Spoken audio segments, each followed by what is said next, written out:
É importante eu falar de Akhenaton, né? E eu achei importante trazer essa imagem de Akhenaton e juntar com Hatshepsut, né? Pra gente entender que o governo dela foi fenomenal, né? E uma das coisas mais importantes do governo de Hatshepsut foi o comércio, né? Ela focou muito nas rotas de comércio, né?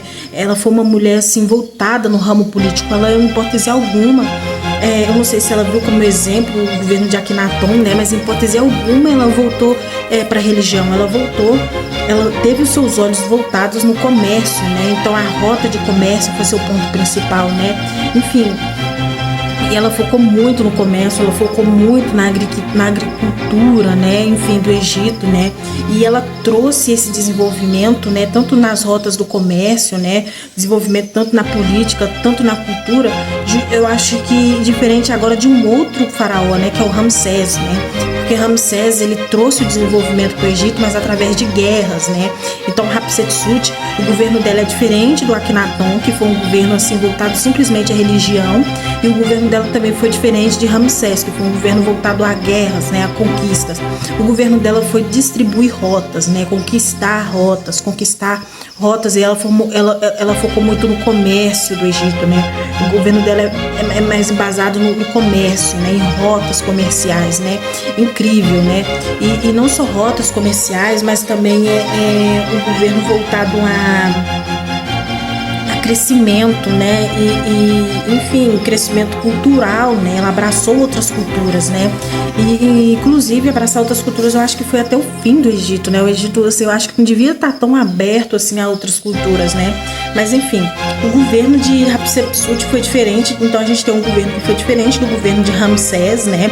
Que foi um governo totalmente voltado a guerras, e foi um governo também diferente de Akhenaton, né? Que foi um governo assim ridiculamente voltado apenas para a religião, né?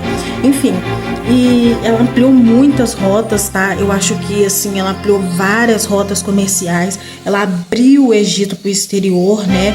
Então assim a gente está falando de uma mulher que primeiramente, né? Mais uma vez recapitulando, ela foi uma mulher que ela focou no seu empenho, no seu marketing pessoal, tá? Hatshepsut, ela se caracterizar como uma faraó foi incrível, né?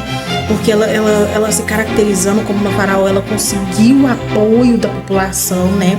Enfim, isso é um marketing pessoal que todos os grandes líderes fazem, tá? E a gente viu isso uma mulher fazer. Então, assim, mais uma vez o Egito tá de parabéns no quesito quando se trata de mulheres no poder, né? A gente tem Nefertiti, a gente tem Cleópatra, a gente tem Hatshepsut, né? Parece até, chega até ridículo falar aqui, né? Mas parece até que o reinado egípcio foram 3.000 anos, tá? O Egito, ele reinou por 3.000 anos, teve basicamente mais ou menos uns 38 faraós no comando, tá? E parece loucura, mas eu tenho por mim, né, que a cultura egípcia é uma cultura muito feminina, né? É uma cultura voltada à beleza, né? E por que eu falo isso? Por exemplos, né? A gente teve os persas, né? Os persas não eram tão voltados à religião, tão voltados à beleza quanto os egípcios. A gente tem os romanos também, que estavam lá também. Então, a gente tem os macedônios, enfim. E a gente teve os egípcios, né? E várias outras culturas, tá? A gente, enfim...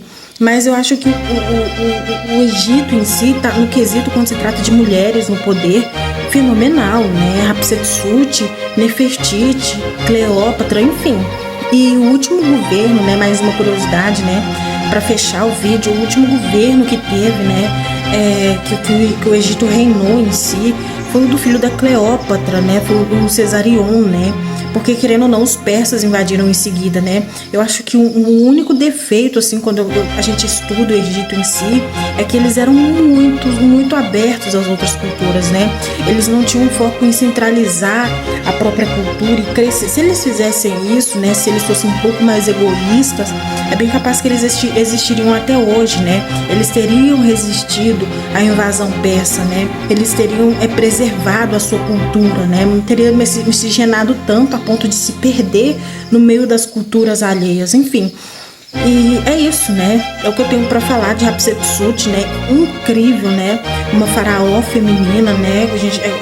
Pra gente fechar esse trio de mulheres, né? A gente começou falando sobre o poder de Cleópatra, né? Que Cleópatra ela é muito mal vista.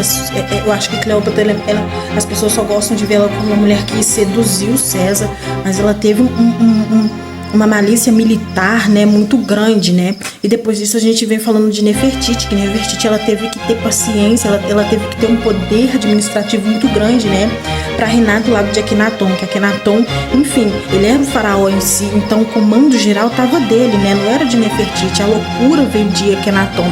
E depois a gente teve, para fechar esse trio maravilhoso, a gente vem de Hatshepsut, né, que literalmente foi uma faraó mulher que se vestiu, que se caracterizou como um marketing para conquistar o povo, né, o povo egípcio, e foi incrível, um governo incrível, diferente de um outro governo, né, que quando se trata de governos masculinos, né, a gente teve do Ramsés, né, que foi um governante que reinou à base de conquistas militares, e a gente tem um Akenaton, né, com exemplos aqui, né, que eu já falei, eu não sei se eu já falei sobre Ramsés, talvez eu faça um vídeo mais à frente falando sobre Ramsés, né, que assim, eu acho que foi um dos melhores faraós que já existiu, né?